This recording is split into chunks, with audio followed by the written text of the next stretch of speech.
think I've outstayed my welcome at the front. I'm going to quickly hand over to Alwen Williams. Now, Alwen is Portfolio Director and Interim Chief Executive for Ambition North Wales. So, croeso, Alwen. She's been leading the Regional Growth Deal since 2020 and is now helping shape the future of North Wales through the new Corporate Joint Committee, which is a new local government organisation, which is exciting.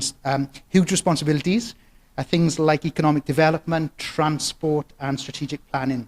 There's lots of experience in delivering large-scale infrastructure and digital transformation projects, strong advocate for AI. So we're delighted to welcome Alwen, and I'm just going to hand over the microphone and get out of the way. Thank you very much. Croeso, Alwen. Thank you, Diolch. I'm not sure how I'm going to manage the microphone and flicking my papers, but we'll try. Thank you very much for the welcome, and thank you for inviting me to speak. It's a real pleasure to be sharing a room with people who share the same interests and passions, I think. Today is a conversation, really, and it's about exploring how we are challenging ourselves to approach new technologies like artificial intelligence, not just with curiosity, because I think we're all quite curious about it, but with confidence and with purpose. And I think that's really important in how we sort of define the way forward, is we have to be confident of our strengths, and we have to have a purpose, so know what we want to achieve. So we're here today under the banner of demystifying AI, and in my case, to make a commitment that North Wales can lead on the AI revolution for Wales. Artificial intelligence is not in the distant future. It's not something that is likely to happen in 10 or 15 years. It's happening now. It's transforming the way we work, the way we live, and the way we deliver public services. The real question to answer is, what is AI? It isn't, what is AI? It's what can AI do for us? And what can it do for North Wales? And how can we lead and not just follow? And I think that's the next chapter of change for us. I'm kind of going to reflect a little bit on my career, but this year signifies or is the anniversary of 30 years for me in full-time employment. The majority of the time I've spent in the telecommunications sector, so really working with technology and providing digital services and infrastructure for customers, so meeting their ever-changing demands. I've spent over 24 years with BT and Openreach, so a mixture of both, so working on services as BT as a service provider, but working on digital infrastructure with Openreach as well. For the last 5 years, I've been in, or 5.5 years, I've been in local government. So I've come out of private sector and into the local government family, which I'm absolutely loving. And I have a growing curiosity about how technology and systems can help the transformation that needs to happen. I was really pleased to hear about your community of practice. Huge fan of communities of interest, communities of practice, because they create the platform for collaboration. Last year I completed a master's in systems thinking, and systems thinking is all about that sort of identifying purposeful ways to collaborate and interconnect vital components of a well-functioning system. In the early noughties, I was in my early 20s, and I got the opportunity to go to BT's main research and development centre in Ipswich, a place called Adastral Park, for the very first time. It kind of blew my mind what I saw at Adastral Park. It's almost like a city on its own, over 4,000 people working there, and really focusing on research and development within that telecommunications sector. I reflect quite often on that first visit to Adastral Park, because it influenced me towards the art of the possible where innovation is concerned immensely. I'd never had my eyes open to that kind of opportunity before. And I just recognized that the industry I was working in wasn't just about connecting phone lines or infrastructure. It was actually about innovation, and it was about pushing the boundaries of technology and doing that to sort of stay ahead of the competition, which is really critical for organisations who want to be successful in the long term. There are decades of McKinsey research showing that successful organisations who can maintain their success over a long time do three things really well. So while also running the business, they need to keep the organisation healthy at the same time. And to do this, you align people internally with your purpose, you execute your plans with excellence, and critically, you're adaptable and agile enough to meet new and changing customer demands. So you manage the performance of your business, that's a given, and that keeps one side of the scale even. But to balance that out, you manage the health of your business as well on the other, which creates that equilibrium, meaning that you sustain performance and health of your business over a long time. And the evidence there also shows that the organisations that fail are the ones that fail to change. So there's a big lesson there for public services as well. I think, the lesson is one and the same. We have to change to keep meeting changing customer demands. Agility and adaptability to change is, for me, the critical element we need to adopt in the public sector, and our appetite to lean towards artificial intelligence and see it as a force of good is a big piece of this. With me. My lasting memory of the day at Adastral Park was seeing the home of the future. I remember seeing a huge flat screen plasma TV connected to the internet. Bear in mind, lots of us were still on dial-up at this time, achieving half a megabit, if that, and kind of using very basic access to the internet. So to stand in the home of the future and really scratch my head about why on earth you'd want to be connected to the internet in the first place was a bit mind-blowing. Watching films on demand over the internet. I'd just moved into my first flat in Cardiff at the time, actually, and I'd been to a shop where, some of you will remember, you could go into an actual shop and hire a TV. So you could pay weekly or monthly for your TV. So I had a big CRT TV with a VHS video and a music stacking system. I thought I was the bee's knees. So to hear in Adastral Park that you could stream your music over the internet and download the programs you wanted to watch, not have to walk down to Blockbusters and get a VHS video to watch, was really transformational. Actually, part of me didn't believe this was going to happen, but it has. The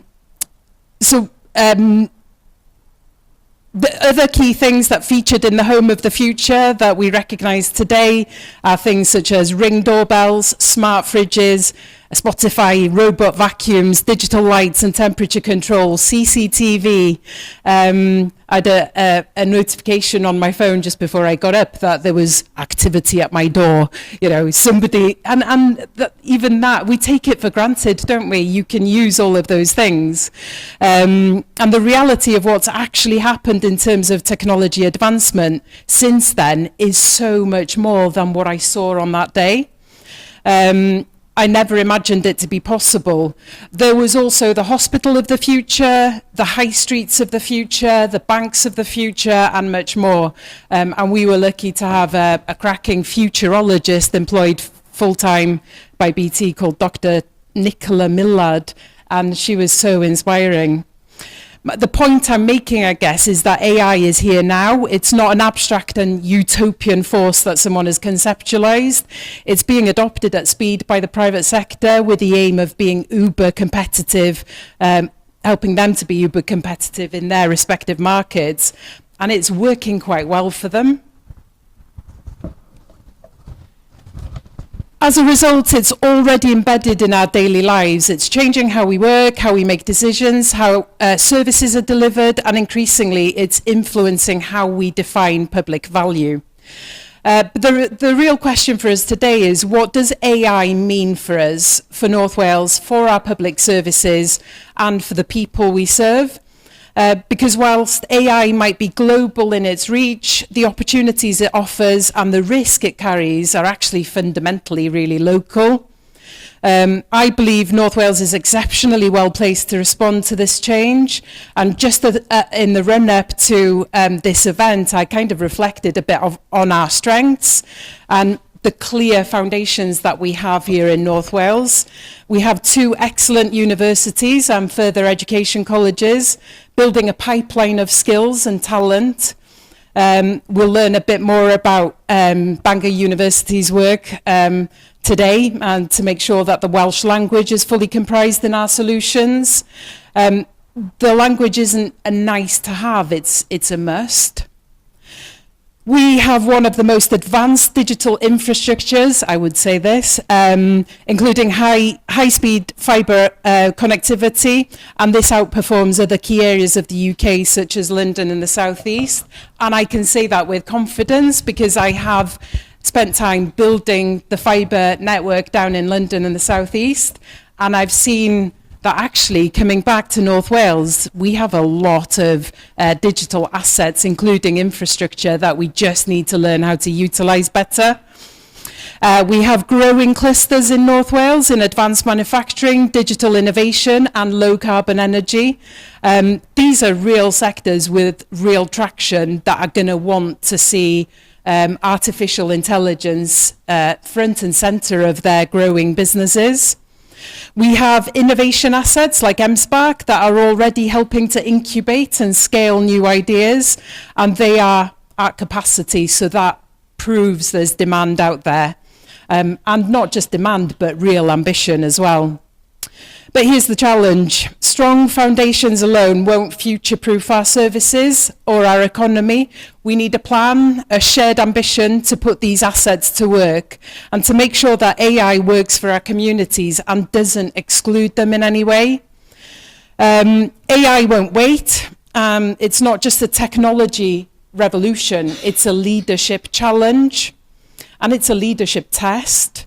And I think it's one that Wales can't afford to sit out. If we as leaders don't shape its direction intentionally and locally, I think we risk being left behind. So the question then is, what do we do? I think we have 3 priorities, and I'll take you through what these priorities are. And I think these lead us through into the next chapter together. It's about confidence, it's about inclusion, and it's about collaboration. Firstly, we have to have confidence in what we can offer. It's not just a technology issue, it's a people issue. It's about culture, it's about adoption of change, it's about leadership, it's about public service leaders understanding where AI can add value and where people remain absolutely essential to providing fantastic services to our communities and our people. It's about professionals on the front line feeling empowered to use AI tools, not seeing it as a replacement of them, but seeing it as an enabler, freeing them up to focus on work that really matters. I had a conversation earlier with someone who said, you know, I did something in 30, 40 minutes that would have taken me 4 days. Isn't that amazing? Because the rest of that time, you're adding additional value into your organization. It's about ensuring we equip the next generation with skills to thrive, not just as coders or data scientists, but as problem solvers, as critical thinkers, as ethical leaders and as systems leaders. I would say that. Having just done a degree in system leadership, and I truly believe that if problem solving was part of the curriculum fundamentally, we'd end up with a generation of amazing kids coming through education. Welsh Government's work to establish an AI skills subgroup of the Social Partnership Council is an important step, but regional planning will be vital. That means our colleges and our universities designing provision that reflects today's needs, not just tomorrow's visions. We can't afford to let a skills gap become the bottleneck that holds us back. The second thing is about inclusivity and being inclusive right from the beginning. Too often innovation can deepen divides between the haves and the have-nots, between urban and between rural, between large and small, between the connected and the not connected. That can't happen here in Wales. Our public services, especially in North and Mid Wales, can be the testing ground for inclusive digital delivery, not just an afterthought. That includes ensuring that AI systems serve all of our communities, not just the most digitally mature or conveniently located. North and Mid Wales are underestimated by investors, by policy makers, and sometimes by us, actually. But we have the ingredients of a globally competitive, inclusive digital economy, one that's built around values, around fairness, around sustainability, and around well-being. The Wellbeing of Future Generations Act gives us a uniquely Welsh lens through which to approach AI. It challenges us to think long-term, to balance economic success with social impact, to consider the ripple effects of today's decision on the generations coming through into employment, into society behind us. We need to use that lens to guide our thinking, but also to shape a distinctive regional offer. And I think that's what the conversation today is about. How do we enable that? It's an offer that says, here in North Wales, we're not just adopting AI, we're using it to strengthen our communities, to retain our talent. I'm a classic example of someone who left North Wales in my early 20s and came back to work in North Wales when I was 44. So for me, success in the future is that when that 21-year-old doesn't need to make a decision to leave in order to further their career. We need to support ethical innovation to build the kinds of services and the kinds of jobs that we want our children and our grandchildren to have. The story matters because if we don't tell it, someone else will, and they'll beat us to it. And then finally, I think we need to, and thirdly, we need to think about acting collaboratively, and acting collaboratively across sectors and across governments. The most effective ecosystems, when you look at them, are those where public, private and academic sectors work hand in hand. We're starting to build that here, but now we need to accelerate. We need stronger policy levers, smarter partnerships, and a clear map of who's doing what and where we're going together.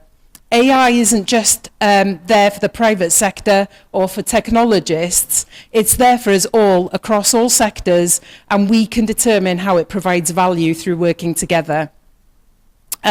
We've got great examples of this and how it's working in North Wales, from the NHS using AI tools in diagnostics and clinical decision support, to local authorities exploring how automation can reduce administrative burden in social care and in other areas. So the seeds are already there, but now we need to scale. We need to join up our efforts, share tools, share expertise and insights, and identify areas where we can genuinely lead, rather than be the followers. Collaboration isn't just a nice to have, it's a necessity, especially if we want to ensure that rural communities, smaller organisations and less digitally mature services don't get left behind. I'm almost at the end. We need to embrace our Welshness as well. If we're serious about leadership, we must bring everything that's uniquely Welsh into the centre of this conversation, and that includes our language. The Welsh language isn't a side issue, it's a living, dynamic part of our identity, and it must be a fully respected part of our digital future. Right now, too many AI systems, from chatbots to transcription tools, treat minority languages as an afterthought or worse, an inconvenience. I did stumble across a TikTok in the last few days that used automated voice to narrate a rundown of the top 20 most badly behaved schools in Wales. To say my eyebrows were raised is an understatement. And the phonetic nature and beauty of our language was destroyed in less than a minute. I was also in disbelief that my school featured number 7 on this list, so I don't know if that says something about you and me, Stefan. That aside, it's not acceptable, and it's also a missed opportunity to share with the world how our language works and how it should sound. These platforms are increasingly influential, and we do not have the power to stop that. We need to innovate to improve what feeds them. Here in Wales, we have the chance to show that linguistic parity in digital services, what linguistic parity in digital services looks like.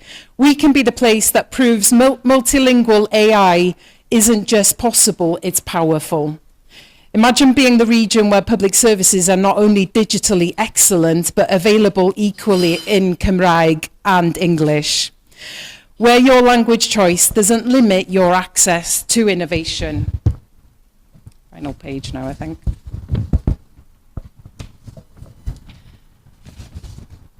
This will resonate far beyond Wales. There are nations and regions across the globe facing the same challenge. And if we lead here, we can help shape international standards for linguistics and equality in AI. It's a challenge, but it's also our opportunity to lead by example. I'll finish on a more personal note. In a recent column, I wrote about a visit I made to MIT in Boston back in 2017. What struck me there and then wasn't just the cutting-edge research or the latest technical breakthroughs. It was the ecosystem. It was the way that academia worked with startups and public institutions, and they operated side by side with the private sector as equals and with a shared mission to translate innovation into impact. That's the kind of mindset we need to cultivate here. Yes, we face challenges, digital inequality, pressure on services, a need for faster infrastructure and smarter policy levers. There are, of course, other pressures to do with managing an increasing amount of data that's generated in the world and doing so in a way that doesn't overstretch our environmental and ecological boundaries. I refer here to the Principles of Donut Economics by Kate Rayworth. It's a really inspiring book that outlines how economies can thrive in a sustainable way.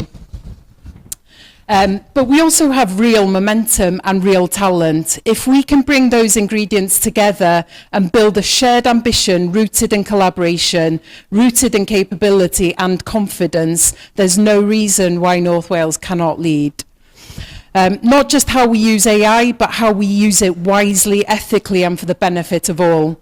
So to all of you here today, public service leaders, digital champions, policymakers, educators, entrepreneurs, I'd say let's make AI a story of inclusion, not exclusion.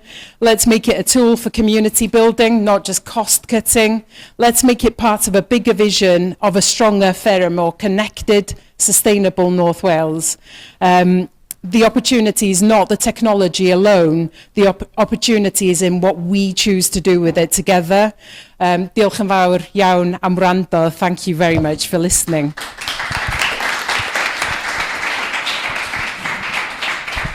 Diolch yn fawr, Alwen. Thank you very much. Okay, we are going to take some of those points and move on into our second lightning talk now, or first lightning talk after the keynote. So our next speaker up is Stefano Ghazali, who is a learning technologist at Bangor University.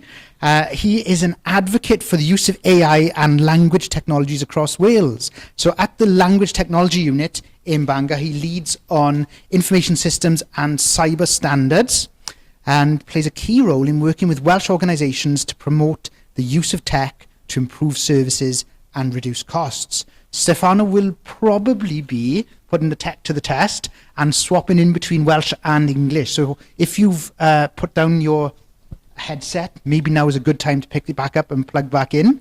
And I'm going to head over here to press buttons for Stefano's presentation. So here we are. Welcome, Stefan. Diolch yn fawr am y cyflwyniad yna. Gai dwy'n hwnna. Mae'n neud i fi soundio yn posh. Ond anyway, dwi jyst eisiau cyflwyno fy hyn. Stefano Ghazali ydw i, a dwi'n gweithio yn yr uned technolegau iaith yn Prifysgol Bangor. Rôl swyddogaeth fi, basically, ydy jyst cael pobl i defnyddio technoleg, defnyddio mwy o Cymraeg a siarad mwy o Cymraeg. So beth dwi'n mynd i dangos i chi heddiw ydy rhaglen o enw Macsen. Mae o wedi bodoli ers rhyw 9 flwyddyn, nes 2016, ac y rheswm dwi'n dangos Macsen iddo chi ydy achos mae o'n fel enghraifft da o pob math o ymchwil da ni'n neud yn y sefydliad yn yr uned technolegau iaith. Mae o yna i chi gweld beth sydd yn posib hefo deallusrwydd artificial a sut da chi'n medru defnyddio Cymraeg hefo deallusrwydd artificial. Gawn ni symud i'r slaid nesaf, os gwelwch chi dda. So beth ydy Macsen? Macsen ydy y Siri Cymraeg. Dwi'n gwybod bod o'n dweud ar y sleid yna Alexa, ond mae Google yn rubbish, dwi ddim yn hoffi nhw. So, dwi'n siarad hefo fy cyfrifiadur pob dydd yn Saesneg, a ddylai fi fod yn medru wneud yr un peth yn y Cymraeg. So, dwi'n hoffi siarad i sgwennu fy e-bost, neu troi y goliadau ymlaen, a dyma beth mae Macsen yn medru wneud. Mae o'n app ar iOS, mae o'n app ar Android, a hefyd os da chi'n mynd i macsen.techieith.cymru, da chi'n medru defnyddio fo yn dyporwr. Ar y funud, mae ganddo fo 12 sgil. Ar y sgiliau mae o'n medru wneud ydy wneud pethau fel dweud beth ydy'r tywydd, beth ydy'r amser, gosod larwm, chwarae rhaglenni teledu o S4C Click, mae o'n medru chwarae sy'n o Spotify Cymraeg, ond beth dwi eisiau dangos i chi heddiw ydy 3 sgil. Ac y 3 sgil dwi'n mynd i dangos ydy y sgil cynorthwyydd, so sut mae Macsen yn gweithio hefo modelau iaith enfawr, fel ChatGPT neu Claude. Hefyd dwi'n mynd i dangos sgil trawsgrifio. Roedd Alwen yn dweud bod rhan fwyaf o'r rhaglenni ddim yn neud trawsgrifio yn dda yn ieithoedd lleiafrifol. Mae Macsen yn neud job dda. A hefyd dwi eisiau dangos sgil cyfieithu peirianyddol iddo chi. Ond, gawn ni symud ymlaen un sleid os gwelwch yn dda. Mae yna lot o technoleg beth yw swyddogaeth Cymdeithas Llywodraeth Leol Cymru? Popeth yn iawn? Ie. Mae yna prosesu'r iaith naturiol. Mae Cymdeithas Llywodraeth Leol Cymru. Mae yna adnabod chyferydd dwyieithog, ddylai fi dweud, so speech recognition Cymraeg a Saesneg.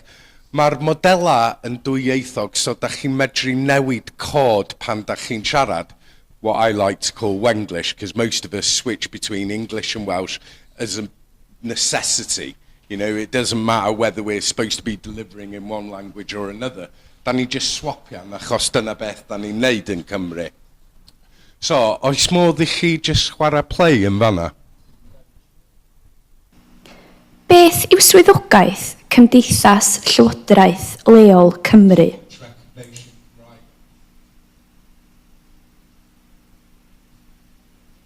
Mae Cymdeithas Llywodraeth Leol Cymru yn cynrychioli buddiannau awdurdodau lleol Cymru ac yn darparu cefnogaeth iddynt. Dwi'n meddwl bod o wedi mynd, os ti'n mynd yn ôl 2 slaid, dwi'n meddwl bod o ddim wedi chwarae fideos. Yes, os ti'n mynd I fanna, a wedyn just clicio play. The sound is a sound. Oh yeah, there you go. So in fanna, do we get the output sound? Beth yw swyddogaeth Cymdeithas Llywodraeth Leol Cymru? A roeddwn i'n meddwl bod live demo yn Mae dangerous, Cymdeithas Llywodraeth Leol Cymru yn cynrychioli buddiannau awdurdodau lleol Cymru ac yn darparu cefnogaeth iddynt. Achos mae chais hi yn sowndio lot gwell na chais fi, yn gofyn y cwestiwn, yn siarad I Macsen, beth ydy swyddogaeth Cymdeithas Llywodraeth Lleol Cymru? Like, what's the role of the WLGA in Wales? A mae'r rhaglen wedi mynd I ChatGPT a dachen y gwybodaeth allan I ni. So beth mae hon yn dangos wan ydy bod na adnabod chyferydd Cymraeg, hefyd mae na prosesu iaith naturiol Cymraeg, a wedyn mae honna wedi mynd I ChatGPT via API call a dod yn ôl a rhoi'r ateb iddyn ni trwy chais testyn I leferydd, a da ni'n gweithio ar testyn I leferydd hefyd. Os da chi eisiau just symud i'r slide nesaf, dwi'n meddwl bod y sgil nesaf yn eitha pwysig a mae o'n sgil trawsgrifiwr.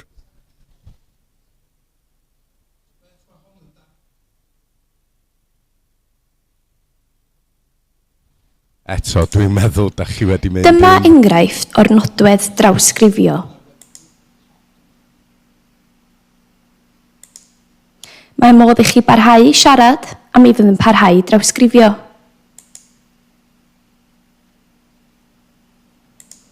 Yna, mae modd I chi gopio'r testyn a'i ludo mewn ffenestr arall ar eich dyfais.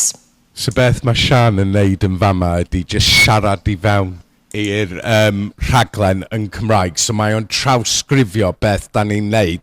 A wedyn da chi'n medru copio fo a gludo fo I fewn I unrhyw rhaglen arall ar dy cyfrifiadur.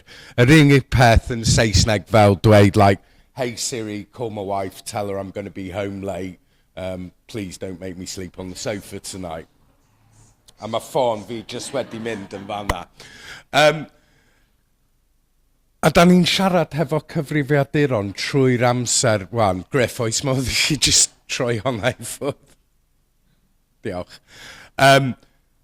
Mae mwy a mwy o pobl yn siarad hefo cyfrifiaduron wan, a mae hon just ddylai fo fod ar gael ar y Cymraeg, ac mae o, a da ni'n cyhoeddi pob peth yn cod agored. So os mae gennych chi datblygwyr yn dy sefydliadau, da chi medru mynd I gwefannau GitHub neu Hugging Face ni, cael y data I gyd, cael y cod I gyd, a integreiddio fo I fewn I systema dy hunain. Gawn ni just fynd i'r slide, trydydd slide. A trio.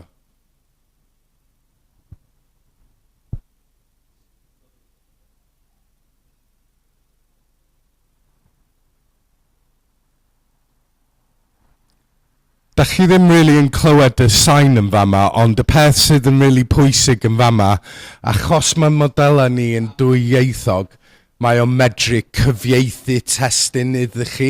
So pob tro da chi'n siarad I fewn I Macsen yn Cymraeg neu yn Saesneg, ond mae ateb yn dod allan yn Cymraeg trwy'r amser.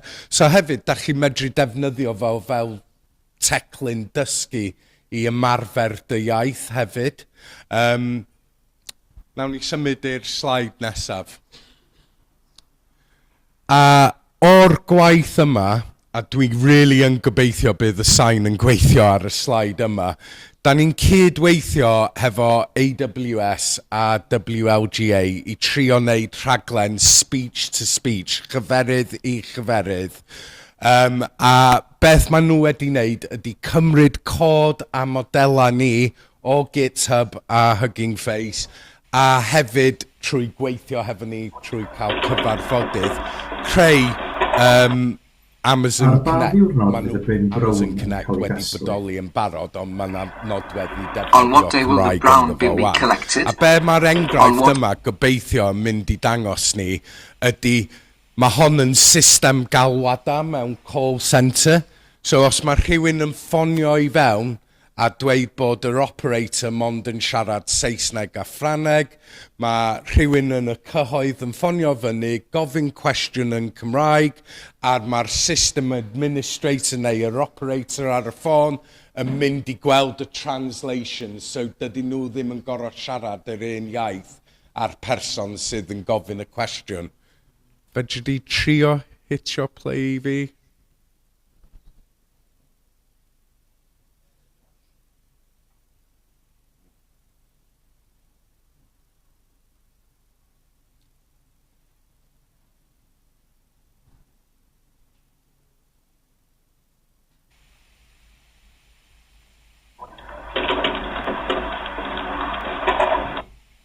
Mae hon yn actually really wych because does ddim lot o pobl wedi On what day will the brown bin be collected? A mae Maxen yn cool. A dwi'n gweld bod pawb gan ffonau yn fama. So mynd i'r iOS store, mynd i'r Android store, chwilio am Maxen, lawr lwyth o fo, a chwarae o gwmpas hefo fo dy hunan.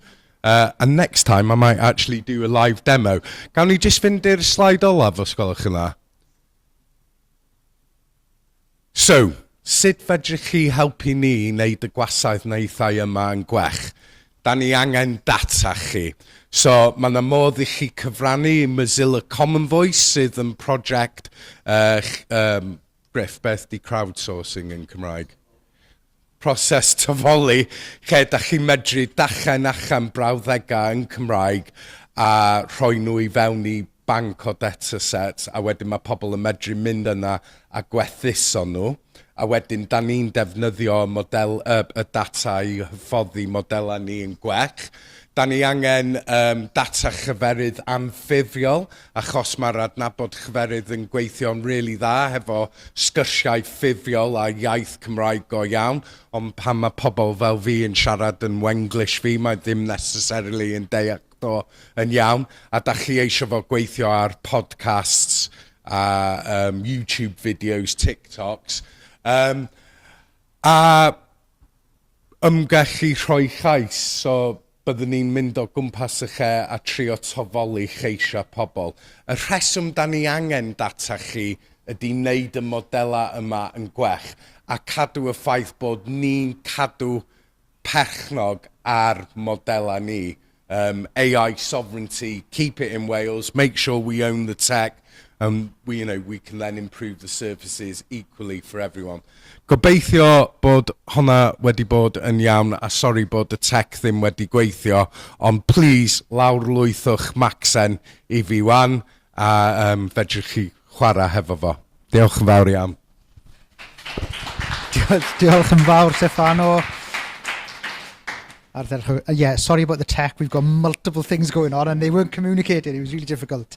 But our next speaker, we're going to move straight on. So next up is Paul Fennell, who is Digital Development Manager at Powys County Council. Paul leads the council's work on digital development with a clear focus on practical and ethical adoption of AI in public services. He's been closely involved in developing and testing tools that make a real difference on the ground, from analysing consultation feedback to supporting social care teams with AI-generated notes, which have unlocked time savings and significant return on investment. He's also helping move the dial on governance, making sure AI is responsibly used within the right safeguards. So I'm going to hand over to Paul, who's going to whip through lots and lots of slides in 10 minutes. Ready, Paul? I'll give you the device to click on as well. Okay. Diolch yn fawr. Thank you. Shemai, diolch yn fawr, diolch yn fawr. So, good afternoon, everybody. My name's Paul Fennell. I'm the Digital Development Manager, as Peter says, and I've got quite a lot of slides here, and I'm going to whip through them very quickly. They are deliberately quite texty. I'm not going to talk through them, don't worry. I'm not going to just read out what's on the screen, but that's so that you've got something to refer to afterwards. If you want to have a look and come back with any questions, follow up with me, by all means, please do. Either on the panel in a minute or on LinkedIn later, whatever works. Okay, so I'm here to talk about strategic AI for the public good, in Powys and beyond. What are we doing? How are we doing it? And what are the things we've learned along the way? So first of all, I'm lucky enough, fortunate enough and privileged enough to lead an in-house development team of 10 developers at Powys who were developed from internal staff. So we didn't recruit them. They were people who wanted to become developers from other roles within the organisation. We're very unusual in terms of having that level of resource. Very proud of the team and what we're able to achieve. So we also work in partnership though with the private sector, and when we do, we make sure that we are learning from those relationships and that we're sharing knowledge in both directions so that the team continues to develop and improve over time in terms of its capabilities, but we're not against sharing more widely, particularly with the public sector. So if you want to follow up on any of the things that we're going to be talking about, please do. Of course, we're focused around ethical AI and transparency, accountability, guarding against the well-known risks such as bias in data and so on. And in doing so, we adhere to the Welsh Government aims and principles for AI. Goes without saying, you probably all know what they are, but it's absolutely central to what we do and how we do it, has to be. So the way in which we work is we start off, and this goes back to Owen's excellent keynote, we start off by trying to understand what the needs of the organisation are, what the needs of the services are, what problems are we trying to solve, what opportunities have we got, and we go and meet them where they are rather than just trying to explain what digital's all about, because it's much easier to have a conversation starting from that point and then start to introduce the technology and unpack what it might be able to do once you've got a bit of a handle on the opportunities from the service. So we identify the need, work closely with the team, understand the issues and causes, and then get into unlocking the potential. And in many respects, all of this is harder to do and more important than the technology is. And the technology seems a bit opaque from the outside. It's got its own jargon, but actually I could see these guys nodding. The technology is more straightforward than understanding what's worth doing, why it's worth doing, and how to engage people in doing it. So we've built various different things, but I'm going to primarily lead on what we've done in translation, because that's one of the key themes of today. We've had excellent demonstration from Bangor. We've just got an early emerging partnership with them, and we're really keen to continue working with them on improving what we've got. Very exciting opportunities ahead. So we heard from our services across the council that they thought that there was an opportunity for AI in translation, because recognizing that translation's absolutely central to what we do and how we do it, they were concerned that our translation team, 7 people, was under an awful lot of pressure. They had quite significant backlog. It was quite hard to get stuff through in a timely fashion. And when stuff then sometimes had to go out externally, it could prove very expensive, and that was putting additional pressure on already pressurized public budgets. So they wanted to know if there was something we could do to help with all of that. So we looked at the whole thing, and we did that with the users, with the translators, to try and understand what their workflow was, how they worked, and therefore what the opportunities for technology were. And AI is part of that, but actually it's only a small part of it. What's at least as important is the workflow management. So we've got case management, we've got the input from a form that users can use to submit jobs, and then we've got the view of all of that work, who's assigned to that work and so on, and the service level agreements that pertain to that work. And then we've also got management reporting dashboards so that everybody can see, what's the trajectory in the performance of the team, what's the throughput, and so on and so forth. So that's what we've built in a nutshell. And here are some quick screenshots. So it's all bilingual, of course. We've got there the front entry for the users, 2,900 staff can submit to this application, and it's available to them in English and Welsh. And it's also got a self-service portal element to it, in that they can see their previous jobs and they can see the status of their jobs, and they can escalate their jobs as well if they've got a sudden, more urgent need to move that job forward in the priority queue. We've also then got this overview of those jobs, as mentioned, from the user's perspective, and then the submission of the job itself. I appreciate you won't be able to see that necessarily, it's quite small, but it's there on the slide deck afterwards as an artifact if you wanted to pick up some more detail. Important point on that, actually, quickly. One of the flag settings when submitting a job, and it defaults to being switched on, is, does this contain personal data? Really vitally important from a GDPR and data protection point of view to make sure that that's in there and that we're identifying anything that does carry personal data in it. And then we've also got up there some guidance and advice for people. This is the dashboard, the overview. And again, you can come back and see that in further detail, side-by-side translation. There's the reporting dashboard built in Power BI that shows how the whole thing's going. And then finally, important from a decision maker's point of view, trying to decide what to do, why to do it. What's the output? What's the outcome? So we've got faster turnaround, reduced spend, reduced internal costs, eliminating the backlog, improving morale and focus, and in-house upskilling and cross-sector knowledge sharing. All of those are outcomes from this project. Excuse me, my glass is falling off. Very quickly, aware of time, I'm going to move on to some of the other things we've been doing. So next steps for that project, we're going to be moving forward with adding memory management, evaluating custom models in partnership with colleagues from Bangor, and then potentially looking at whether this could scale as a national platform in partnership with WLGA, who are writing this up as a case study at the moment. We've done, as trailed by Pete in the intro, consultation analysis for our education team in support of a major strategic program that uses LLMs, large language models, and retrieval augmented generation to analyze very large bodies of consultation data and extract the issues from it verbatim, because that's a regulatory requirement. Can't afford any hallucination. It's got to extract it, and then it groups things thematically and makes sure that we understand what the public are telling us about our plans and that we can respond in kind. With both of these solutions, really important to point out, human in the loop for quality assurance, for making sure that we're delivering the right thing in the public interest and with ethics in mind. Pete also mentioned social care. Like several Welsh authorities and a lot in England, we've been deploying Beam's Magic Notes, some massive figures there around return on investment. Pretty revolutionary. Not only that, profound effects on staff morale, their well-being, stress and pressure, mental health, and feeling reattached to their vocation and the reason why they went into that line of work in the first place. So quite emotional feedback that we've heard on all of that.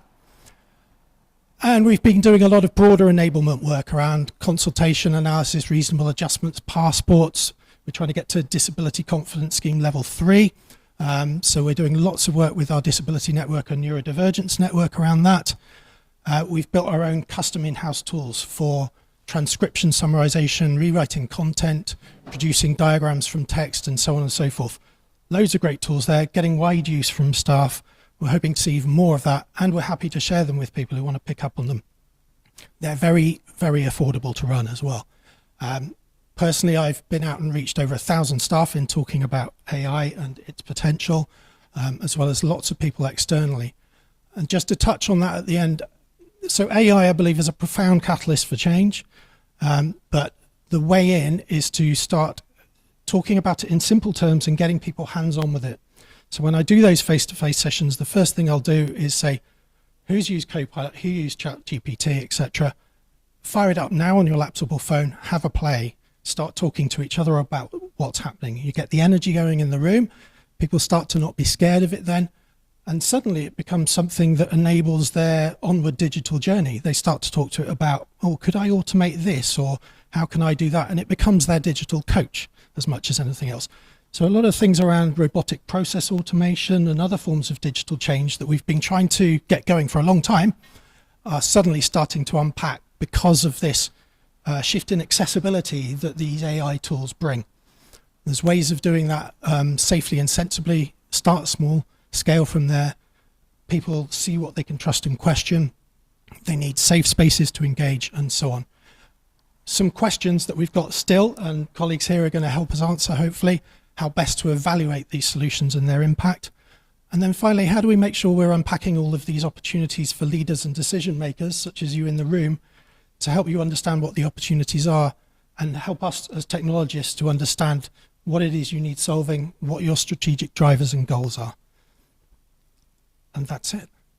So, diolch yn fawr. Thank you very much. Thank you very much, Paul. I was amazed. I saw those number of slides and he actually did it in 10 minutes, which was the limit. So well done. Now then, the challenge passes on to Philippa. So Dr. Philippa Collins is here next. She's our final speaker for the moment. Philippa is a senior lecturer in law at the University of Bristol, specialising in employment law, human rights and labour rights, and the intersection with technology. So that's a particular focus.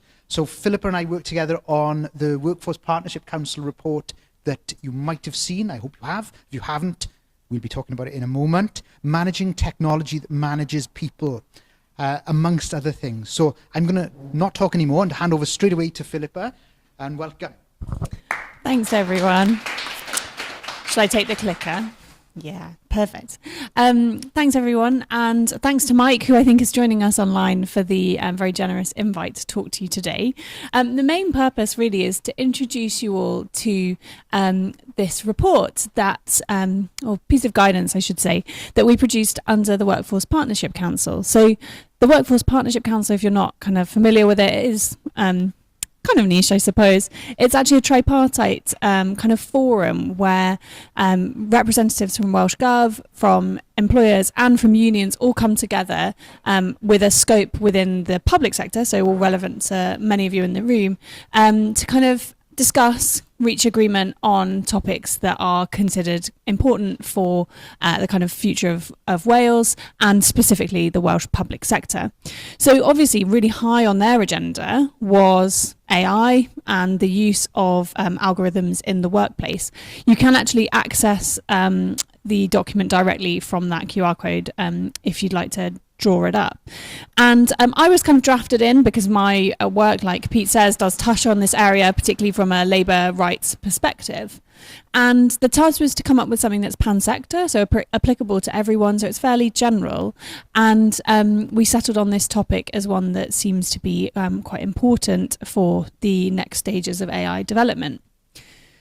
And we knew that it had to be applicable for everyone in all sorts of different situations. So we decided on a kind of principles-based approach, which would enable our partners to go forwards and kind of make responsive decisions. We're aware that, you know, any number of situations could appear that we're never going to anticipate. And kind of a theme that's come out through all of the speeches today has been this idea of engaging with stakeholders of all shapes and sizes. It might be the customers or the service users that you're going to be engaging with. It might be your Welsh language speakers who want to use new tools, or it might be the teams that actually want their work to be more efficient, to be transformed. And that idea of social partnership is really central to the approach recommended in the guidance. We're talking here about negotiations, whether local, regional or national, between employers and worker representatives. So social partnership is always the guiding principle for the Workforce Partnership Council and for this document. You know, that's kind of the first thing to come when you come across a problem, is to come to a conversation with your partners. And then the remaining guiding principles are things that you'll all be really familiar with. So human oversight and preserving human interaction, ensuring we respect the Welsh definition of fair work. So really connecting into that well-being for future generations, prosperous Wales ideal that we're trying to balance innovation and getting all the gains from innovation. We're doing that ethically, responsibly and respectfully of fair work. And particularly those equality risks. I think we've already mentioned the possibilities of bias arising from training data, for example. Much more in Pete's wheelhouse, probably he wrote this word for word, building capability. So thinking about skills and developing skills, not just for the people that are going to be at the kind of technological coalface, as it were, but all the way through the hierarchy of each organisation that's transforming. Because as a manager, you need to be able to understand the tool itself, explain its outputs, and so forth. And then ultimately, I think one of the biggest concerns will always be about jobs. Paul was mentioning that actually they've managed to transform people's livelihoods, which is brilliant, and technology can really bring that kind of positive change. But for workforce members, it's often a real concern about what will happen to my job. The reality is a lot of us will have significant changes in our jobs, but in our working lifetime. And so we really made sure that the protection and creation of jobs and continuing to invest in the development of the workforce was recognised as a guiding principle. I'm not going to go on too long, but it really then tries to set out a kind of step-by-step of what kind of considerations, what kind of conversations could you be having with your social partners. So starting with an initial assessment of what might need to be done. Do we have problems that technology can solve? If not, grand, let's carry on as we are. Like, not everything has to be solved with AI. And also looking at kind of an audit almost of what you're already using, opening conversations that maybe should have been had already, but kind of in the rush to adopt maybe weren't had with your social partners. And then moving on to looking at, are we going to build, are we going to buy some software? What are the problems we have? Is there technology out there that can assist us? Would it be preferable to actually go in-house and build something specific or bespoke for the particular team that we're thinking about? Undertaking your due diligence is obviously really important. So thinking about your impact assessments, whether that's data protection, which is likely to be necessary, using the algorithmic transparency recording standard, which is recommended by Central UK Gov, and I think Wales is evolving its approach, and so we really felt to recommend that kind of specific format, which is really helpful. Thinking about support and training for your representatives on the ground, so your worker representatives, to be kind of understanding and engaging on an equal footing in social partnership. They need to have that expertise and have access to the tech that's being proposed, for example, which is a really good step. And then thinking about the training for your users, which should be a really fulsome training package, including understanding the limits of the system. If you're asking a manager to rely on a system, they have to understand that all systems are going to be fallible in some way. And then perhaps the most important in the long term is setting up a system of monitoring and evaluation that is really going to keep your finger on the pulse of the technology as it evolves and is used. So is it meeting the purpose? Are you getting your bang for your buck on that investment that you put in? What are the results? Are we seeing any kind of discriminatory or concerning patterns? What are the impacts on the workforce as well? Obviously being incredibly important. So it does try to be quite accessible for everybody. It was written to be so, and kind of take you through that step-by-step process. We're also currently undertaking with some partners, and we're keen to hear from any more partners. If you're kind of thinking you're kind of at an early stage or expanding a new transformation across your organisation, we'd really love to observe and work with you on that. We're trying to learn basically how social partnership works in the area of technology. It's such a new phenomenon that we really want to see how employers and their representatives approach conversations about this, what kind of compromises can be reached, and then with the aim of hopefully sharing that learning across organisations rather than reinventing the wheel. So if you're in public sector, this could be of interest to you and you'd like to have a further conversation, then do get in touch with me. I'd be really keen to hear from you. I'm hoping that was absolutely record time because I probably stand between you and coffee, but thank you very much. Well, thank you very much indeed. Okay, we are going to rearrange things a little bit at the front now, just so our speakers can come up and form a panel. But that means you've got 3 minutes, no more, no less, but 3 minutes if you want to dash outside to the loo or pop over there for a cup of tea. But I would strongly suggest you stand up, stretch, move about a little bit, and think of some questions for the panel in 3 minutes' time, please.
Testing.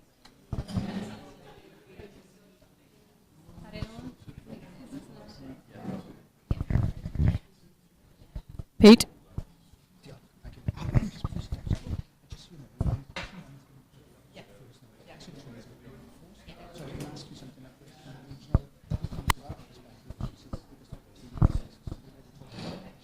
Try and help yourself. There's plates here as well, if anybody wants.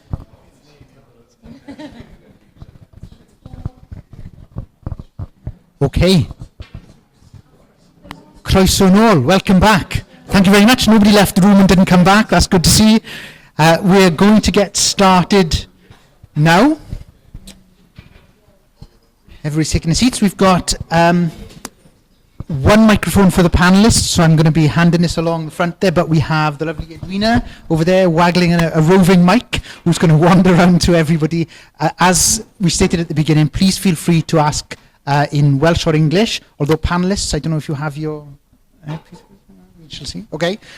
As that's happening, I am going to introduce Mr. Griffith Priest. Here we are, sir. Head of the Language Technologies Unit in Bangor University. Griff leads the multidisciplinary team of 8 linguists and 5 software developers, spot on, who specialise in creating Welsh language resources for the digital age. Currently leading on a Welsh government-funded project which sources Welsh language data in the form of speech and text to enable the creation of open source language models, open data sets and associated resources to create a strong foundation for language technologies in Welsh. So, croeso Griff, diolch am ymuno ni, thank you for joining us. First question, straight into the deep end, is to Griff. So I've got a couple of questions, but we're going to take questions from yourselves or comments in just a moment. So first question, Griff, how can we achieve parity between Welsh and English in AI development and adoption? And I'm thinking about the specific needs of Welsh language users, Welsh speakers, and how do we incorporate dialect and distinguish between formal Welsh or informal Welsh, as Stefano was saying earlier, the Wenglish. How do we get that into our language models? It's a bit of a beast of a question. Can you ever go with that for us, please? Dim problem. Diolch. Felly, mae ateb yn Gymraeg, felly dwi'n teimlo. Felly, y ffordd mae'r modelau iaith mawr ma'n gweithio ydy i bod nhw'n ddibynnol ar lot fawr iawn o ddata hyfforddi. Felly, mae yna lot fawr iawn o ddata yn bodoli ar gyfer y Saesneg, yn amlwg. Mae yna fwy na fysa chi'n meddwl o ddata Cymraeg yn bodoli ar y we hefyd. Oedd hyd yn oed Spotify yn ddiweddar wedi cyhoeddi papur, lle oedden nhw'n dweud bod y Gymraeg o ran podlediadau yn ddegfed o ran podlediadau siarad ar eu platfform nhw. Felly oedd y Gymraeg yn uwch felly na ieithoedd fel Ffinneg a Daneg ar draws Spotify. Felly mae gennym ni yng Nghymru ar draws y BBC, S4C, yr holl gynghora sir, lot o gynnyrch ar y we. Be dyn ni angen ydy mwy, a dyn ni angen mwy o amrywiaeth yn y data yna hefyd. Felly dyn ni angen mwy o ddata llai ffurfiol, mwy o ddata lle mae pobl yn siarad am eu profiadau o ddydd i ddydd. Nhw'n hytrach na efallai cofnodion swyddogol o wahanol gyfarfodydd ffurfiol. A mae hynny'n her oherwydd mae yna bryderon ynglyn â GDPR yn does yn golygu nad ydy rhannu data wastad yn beth hawdd, ond hefyd mae yna gwestiynau masnachol ynglyn â efallai rhannu'r data sydd o fewn rhaglenni teledu, o fewn nofelau ac yn y blaen. Felly un o'r pethau dyn ni'n trio gwneud ar y funud ydy ffeindio ffordd briodol o alliogi pobl i rannu data efo ni, a gallwn ni wedyn ni ail ddosbarthu i gwmnïau lleol, i gwmnïau rhyngwladol fel Microsoft, mwyn gwella'r adnoddau maen nhw'n ei gynhyrchu a dyn ni'n ei gynhyrchu hefyd, fel bod gennym ni isadeiledd cyffredinol y gallwn ni rannu efo pawb ac i ddangos bod galluogi'r technoleg yma a'i roi ar gael yn Gymraeg yn bosib. Felly, gobeithio bod hynny'n ateb y cwestiwn. Diolch. Thank you very much.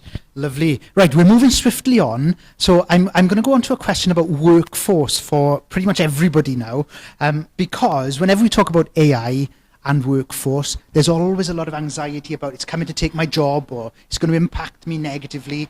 And some of the research that Philippa and I were involved in with the Workforce Partnership Council was talking to people in public services who were worrying about what AI meant. They were hearing lots about AI, and the overwhelming consensus was, I'm a bit nervous. Lots of it was based on science fiction, which is quite scary, and not reality. But this question's all about workforce. So I'm going to start off with Alwen, and I ask you about, from a regional and economic development perspective, you've talked quite a bit about your ambition for North Wales, but what do you see are the biggest opportunities or risks for the workforce in North Wales about AI adoption, please?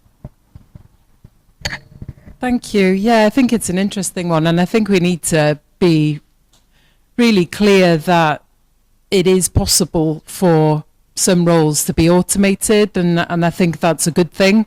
I think what it provides us with is the opportunity to create more enriching jobs within organisations and within public services.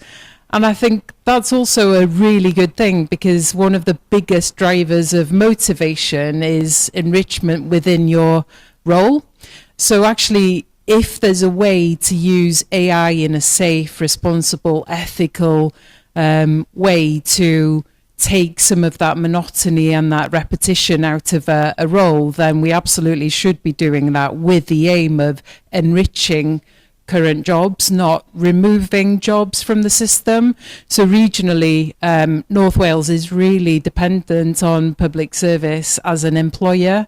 We have well over a third of our workforce in employment with a public sector organisation, and that's something to be really proud of. I think it's about embracing the opportunity to create much more enriching jobs, and jobs that literally make you throw the sheets off in the morning and want to go to work.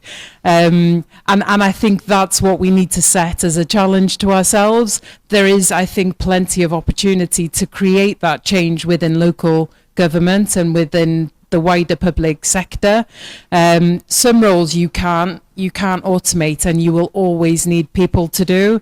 But I do think we need to almost demystify that threat that people feel, and it's perhaps people don't actually tangibly see how their roles can transition from as is today to the future state of being a more enriched, fulfilling role. But I definitely think it's there for the taking in how we design our future jobs and how we incorporate AI and automation within that. I'm going to pick up on some of that now and come to Philippa next, if that's okay, so be prepared. So the ethics side of things is really important, and that enrichment of people's jobs. One of the things that came back from our user research with people who responded to our questions was about worries over intensification of their job. They didn't want the AI doing the boring stuff, all of the boring stuff, and them only having really hard problems to face every single day, which is an interesting perspective. But Philippa, I'm going to come to you. How should we be thinking about the rights and responsibilities and protections for workers when we're thinking about bringing in AI systems?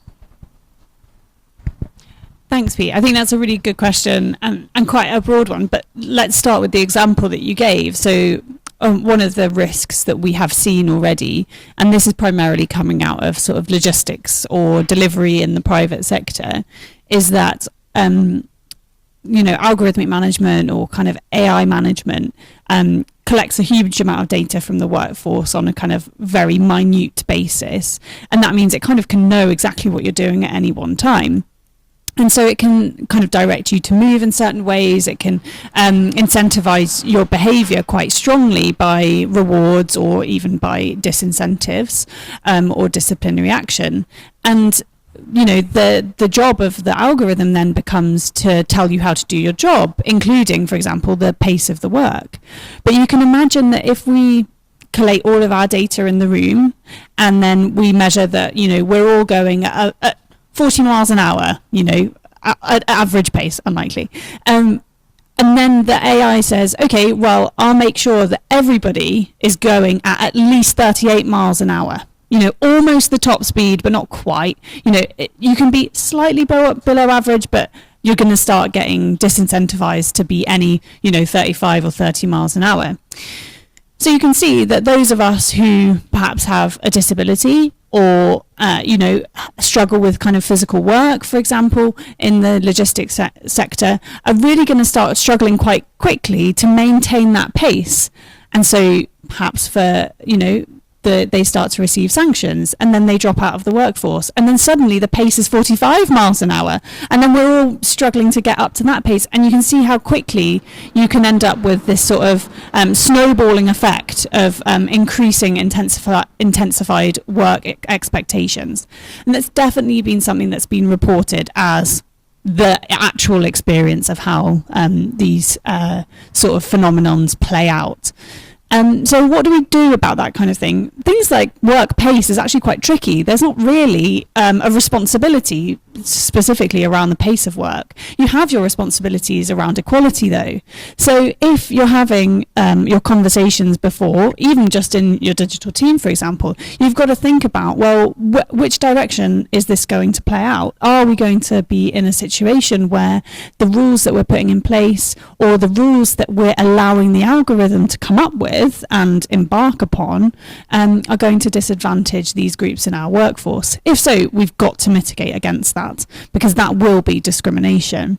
I would say, and indeed the guidance that we discussed would say, that one of the best ways to identify those sorts of risks is by talking to the workforce itself. They're going to be able to say, well, hang on a minute, if you do this, suddenly we're going to end up at 45 miles an hour and all our backs are going to break, which is obviously not ideal from a kind of longevity perspective. So they would be the people I would turn to as the experts on how work actually plays out, and giving you a best guess of the risks that you need to mitigate against. And really just taking seriously, I think there's sometimes this sense of delegating to this sort of blob of technology means that we're not responsible anymore, but ultimately we are the decision takers, and we are the people who have decided that the technology should undertake that function. So we remain very much liable if things start to go wrong.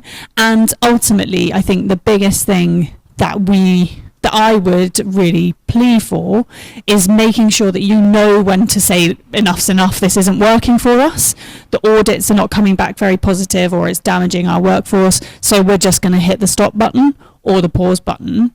But the implication of that is that you need to retain enough skill sets in your organisation to take that task back. So you have to still understand enough of what the technology is up to under the surface to be able to take that function back and do it efficiently. You don't obviously want to hit the stop button and then your whole organisation falls apart, right? You want to be able to undertake that and kind of smooth out a kind of landing pad, as it were. So thinking about your responsibilities seriously, thinking about them in the context of conversations with your partners, both worker and also kind of service user stakeholders as well, and thinking about, exit if unfortunately exit is necessary, and that's something that you have to have in your back pocket to make sure you're respecting those rights and responsibilities. Thank you very much. Diolch yn fawr. Okay, so picking up on that, keeping the skills in the organisation, I'm going to come to Paul next, because in your talk you told us about developing the workforce yourself, and people internally had trained up to take on new roles. So in your building and deploying of AI tools across the organisation, the frontline services that are being used, how would you describe workforce readiness? So not just your team, how about everybody else? Are they ready for this? Are they excited? Are we able to train them up? What would you say? Thanks. It's a great question, following on naturally from what we've just heard, and agree with everything that my fellow panelists have just said. I think there's an additional lens that we can look at this through, which is our workforce strategy and our workforce planning. What do we think the future of the workforce looks like? Where are we going to get those people from? Are we going to bring them on internally? Are we going to be able to get them from outside? And AI can play an important part in lots of aspects of that. So firstly, there are new features coming out in things like Copilot 365, which allows you to profile the skills of the user. based on the knowledge that it has about them and the way that they work and so on. Now, some people are going to feel very threatened by that, understandably, but if there's a culture of trust within the organisation and they understand the organisation's mission and workforce strategy, then that could be seen as a positive, because it allows the surfacing of skills that might not be acknowledged, the recognition of work that might not be recognised, and so on. And if we look at the workforce of the future jobs report from the World Economic Foundation, it talks about the top right quadrant, which is what is it going to look like by 2030 in terms of core skills, the skills that are going to be more in demand and more core. They're all in this space. They're around analytical thinking, creative thinking, AI, big data, but also mentorship and building of teams and so on. And they all interrelate. So what we found on the ground is you start giving these people these tools in a trusted way to be able to play with them and experiment, and it starts unpacking change for them that is self-initialized and quite empowering for them. And they start thinking about their roles and their part in the processes that they're part of in a different way, and then using those tools to, yes, accelerate and potentially create challenge with overwork and so on, but often just find that their work is more engaging and more exciting, and that they're able to automate out some of the drudgery and repetition for themselves, rather than having to have a team of developers come along and do it for them. But I think for that to happen, you have to have that psychologically safe space. You have to have that sense of mission and purpose for the organisation and for your workforce strategy. And you also have to have the training and support that we heard about from panellists also. So UK Gov have just published the results of their pilot of Copilot 365, and it was largely successful, lots of positives, similar to other reports from those of us who've trialled it. But what they didn't do was training, and that's where it kind of fell over a bit, and that's where they didn't gain traction and momentum that they could have potentially. And I think we'll see that a lot. We'll see things burst forward and then maybe stagnate or even wind back a bit, and then take another leap forward as we learn from our mistakes, which is really important, isn't it? We talk about kind of being prepared to fail and owning our failures, but also then we've got to learn and we've got to feed back from it and build that into our culture. Diolch yn fawr, thank you very much. So I've been in skills and training for a long time, but recently heard a stat that shocked me. And it was all about the implementation of technology into the workplace, and essentially saying you needed to invest 4 to 5 times as much in the skills and training of the people in the organisation that were going to be using the technology as the technology itself to make it successful. Otherwise you would have this jump forward and then stagger and fall back and so on. But that's quite a lot of it's quite a lot of investment.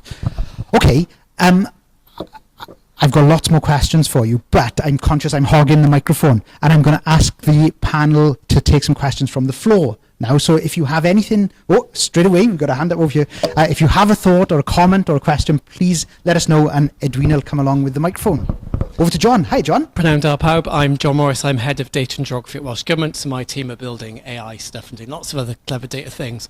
There's been some really great discussion around ethical use of AI, which obviously massively supportive of, and how we can think about AI around the workforce and so on. But actually, I think one of the biggest challenges we've got as public sector leaders is actually the public and us using AI to support what we do to potentially be more efficient. So I suppose I'd be interested to know your thoughts on how we can bring them on this journey with them, because actually they may not know we're going to do some of this stuff. So how might we do that? How might we encourage them, I suppose, to want us to do these things?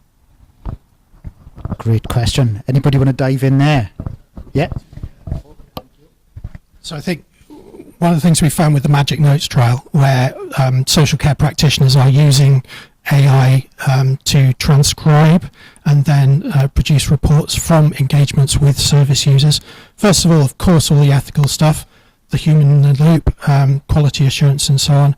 Consent before you, an explanation, and putting that across in terms that people can understand and relate to. And then also seeking the service users' feedback about, is this working for you? Are you seeing better quality notes, better write-ups? Is it more intelligible?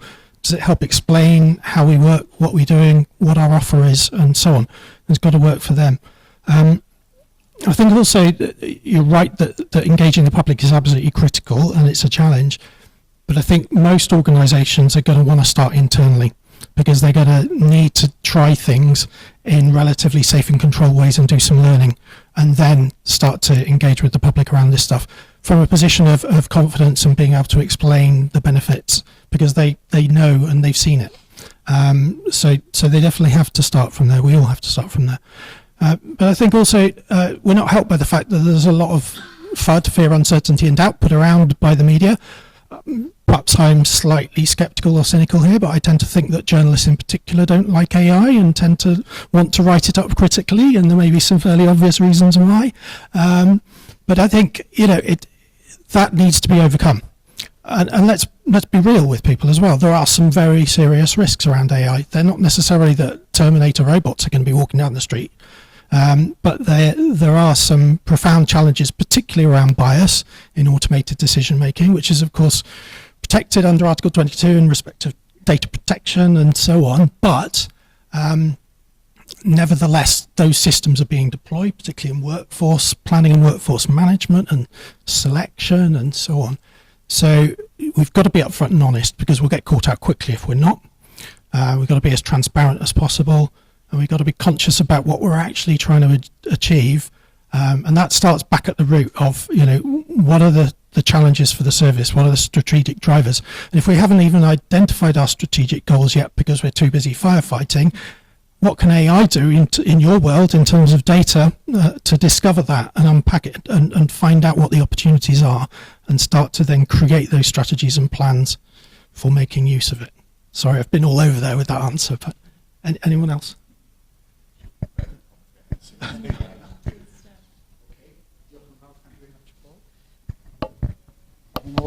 Any more?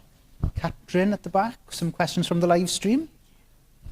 Helo, Catrin Keller, gweithio CDPS fel un o'r cyfieithwyr. Steffan, cwestiwn I chdi.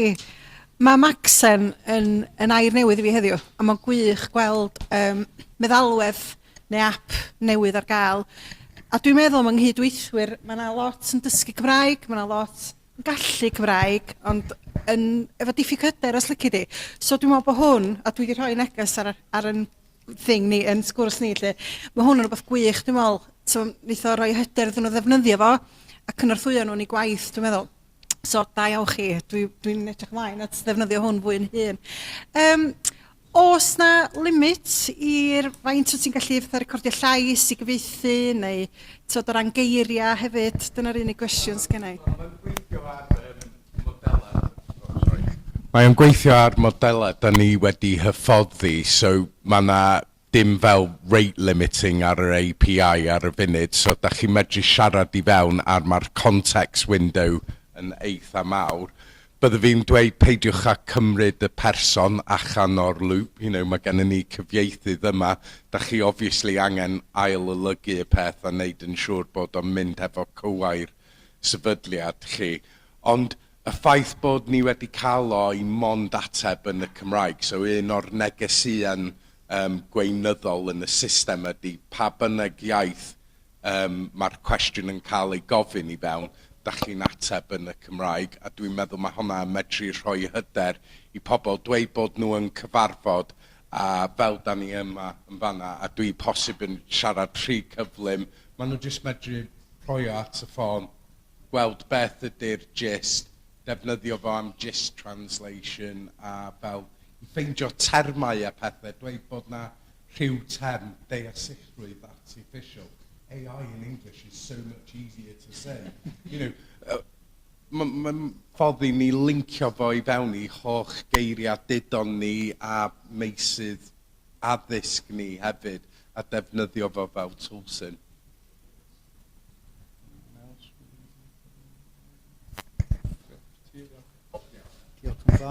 Okay, I think we have some time for maybe one or two more questions. Myra, hello. Ed, over this side. Thank you. Thank you, and thank you very much for your talks. I'm really interested in how kind of DevOps and dev teams in relatively small organisations like we are here in Wales what the future kind of holds and how we're going to relate to really big companies with, trillions of investment, and what the future of technical development looks like. If you have any thoughts, I'd be really interested. Wow, that's a big one. Give that a go. So I think of it as though AI can make all of us kind of like a film director, whereas perhaps previously we would have been a grep or a runner. It gives us more capacity. It allows us to work at a more creative level, but it can also just give us a helping hand. And I think, in smaller teams like our software developers, we're using Claude Code now within Visual Studio. So we can, as we're coding, we can get some feedback at a macro and micro level as we're going on. So in a way, it's even making smaller teams more powerful. It's difficult to know, can we compete with the large multinationals? And one of the issues that I can see is that we do run the risk of getting locked into services from providers like Microsoft and Anthropic, who are leading in this field. So with our work, we're ensuring that what we produce as data is licensed under open source licenses, and so you're not locked into a specific provider. But I think we do, as a nation, need to ensure that we have methods in place of allowing us to move from one provider to the other, and for companies that are located in Wales to still have a place on the playing field. Just to add to what Griff said there, I think as well as, I'm sure most of us are customers of companies like Apple or Microsoft, whether that's personal or work. I think as a nation, there's a role to have a conversation with the big organizations about how they provide social value. So how do they support our communities, our smaller communities in DevOps or development work, to learn from them as part of their offer? Because they're obviously very powerful and prolific providers. So in effect, they exist within our region, and that comes with responsibilities for communities. So I do think, and having spent a long time working for a large global organization in the tech sector, I think programs like Google Garage, or how do you bring those big brands into your communities to support learning, I think is a real opportunity, because these are the organizations with really big budgets as well. So if anybody from Google or Microsoft is listening, we're open and happy to discuss. Yeah, just to expand on this, great points. I think that there's some interesting extant risks at the moment, which I'm not going to go into too much detail on, but people might want to look at Microsoft's blog post towards the end of April about European cloud platforms and European presence, and the relationship between the Cloud Act in the US and what that means for GDPR and data protection, and why Microsoft put forward the positions that they did in that blog, which was long and thoughtful, but remains to be seen how much of what they've set out in there in terms of wholly owned separate European entities with European boards of directors and European data centres can come to pass and can act as a mitigate or control on that risk. There's a lot that could be said about that, but I don't want to get into too deep water. There's a big push around public platforms. Public platforms at the moment are commonly understood to be things like UK Gov payment and identity and so on and so forth. We've had an attempt at sovereign cloud in the UK and it didn't work for whatever reason at that time, but that might now need to change given the current geopolitical climate and some of those extant issues that I mentioned. So I think it's going to be a case of watch this space. I think that the likes of Peter Carl and Farrell Clark understand this stuff, and they're meeting with the big tech companies regularly at the moment and having, I would imagine, very detailed conversations around all of this. But I think it's going to play out across Europe over the next few months and years in a very interesting way. And I think, going back to your point around social value, the new Procurement Act brings some very interesting capability for the public sector to influence the way in which it awards contracts and assess things with a much more broad lens in order to, again, control some of the risks and direct some of the money to where we think it will serve the greatest public good.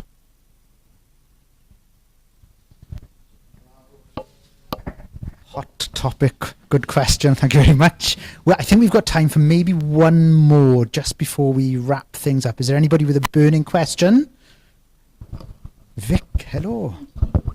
Hi, I'm Vic Smith from Student Finance Wales. I'm really interested, a few of you mentioned when you were doing your lightning talks around digital sustainability and our environmental responsibilities when adopting emerging technology, and I was just wondering how you might be approaching within your current organisations living up to those responsibilities, or any plans or developments you've got in mind for that. Oh, tough choice. Any volunteers to dive into that one?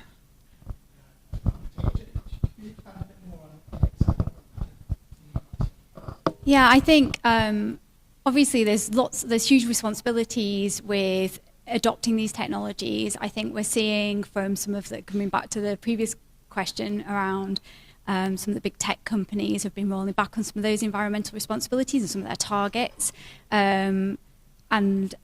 which worries me in terms of if they don't have the capabilities to think about how we might use this technology in a more digitally sustainable way, how might we as public sector organisations be able to do things differently or maybe lead the way even in this?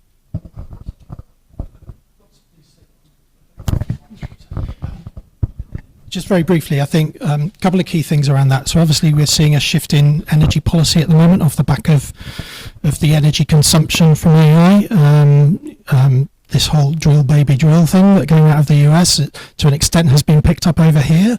We'll all have our thoughts and views about that in terms of climate change and so on. Again, regulations and the Procurement Act have a part to play there.